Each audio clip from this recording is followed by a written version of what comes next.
L'Éternel notre Dieu, il est bon, il est fidèle. Gloire à Dieu pour tous les rachetés du monde rassemblés pour adorer le Seigneur ce matin. Rassemblés pour bénir le Dieu de grâce, que tout l'honneur et la magnificence reviennent à notre Père. Bienvenue dans notre partage quotidien, que le Seigneur vous bénisse. Bonjour bien-aimés, bonjour les familles de la terre, bonjour mon frère, bonjour ma soeur. Que mes salutations vous trouvent en parfait et bon état de santé. Que mes salutations vous trouvent dans la foi et dans la grâce abondante. Ce matin, nous allons parler de la part du Seigneur. Le thème de notre exhortation, stopper les malédictions en coupant les liens ancestraux.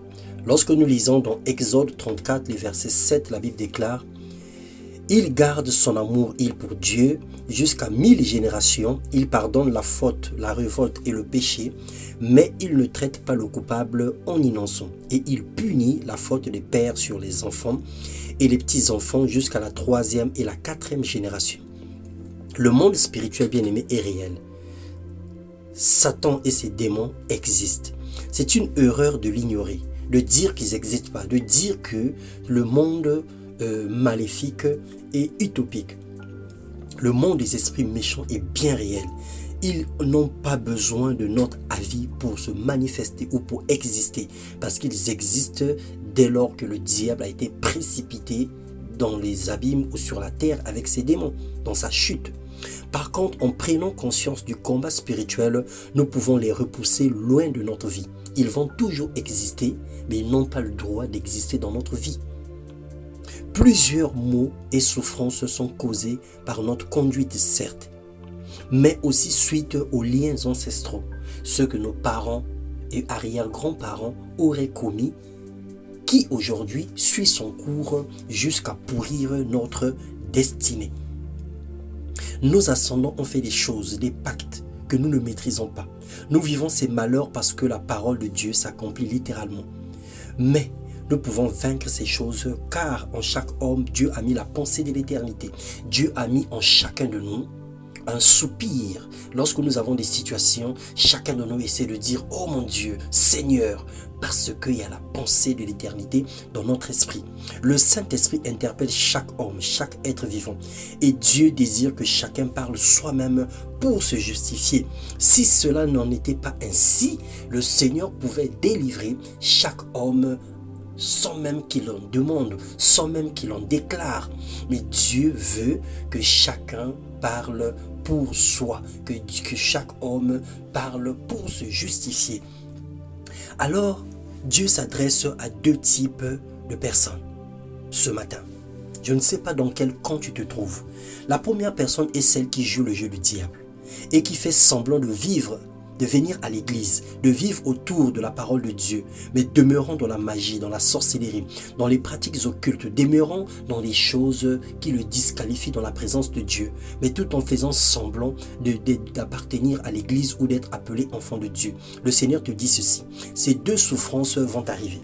La perte d'enfant, le veuvage t'atteindra.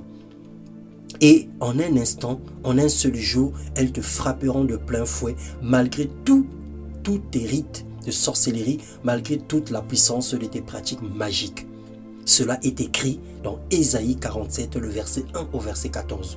Comme c'est surprenant que Dieu a un regard sur des malfaiteurs et il réserve un jugement pour eux.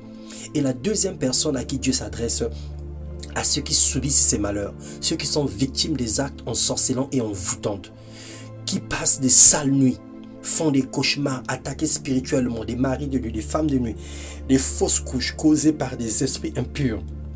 Le Seigneur dit, le diable joue avec ta vie.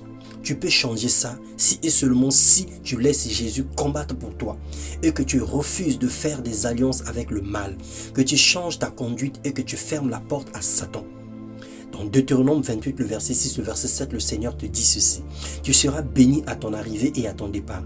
L'Éternel te donnera la victoire sur les ennemis qui se dresseront contre toi. Ils sortiront contre toi par un seul chemin et c'est par cet chemin qu'ils enfuiront devant toi. Voilà la promesse que le Seigneur te fait. Sèche tes larmes. Arrête de te lamenter, arrête de pleurer, arrête de gémir, arrête de te morfondre. Lève-toi. Car cette affaire te concerne. Lève-toi et crie à l'Éternel. Parle à Dieu, lui qui justifie. Parle à Dieu, lui qui délivre. parle à Dieu, lui qui sanctifie, parle à Dieu, lui qui ressuscite les morts. Le Seigneur te dit, parle toi-même pour te justifier. Crie à l'Éternel dans ta détresse et il te délivrera. Le Seigneur est venu, Jésus-Christ est venu afin que les brebis aient la vie et qu'elles les aient en abondance. Le souhait de Dieu est que toute forme de malédiction, toute forme de lien qui subsiste encore dans ta vie soit brisé et coupé. Le Seigneur désire que tu ressuscites de tout ce qui est mort en toi.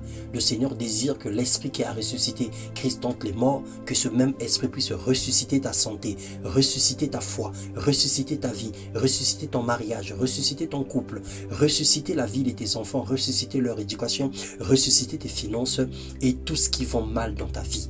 Que le Seigneur te bénisse et t'accorde la capacité, la force de venir dans sa présence pour pouvoir crier à lui sincèrement et de tout ton cœur jusqu'à ce que les murs de Jéricho tombent. Dans le nom puissant de Jésus, sois béni. Amen.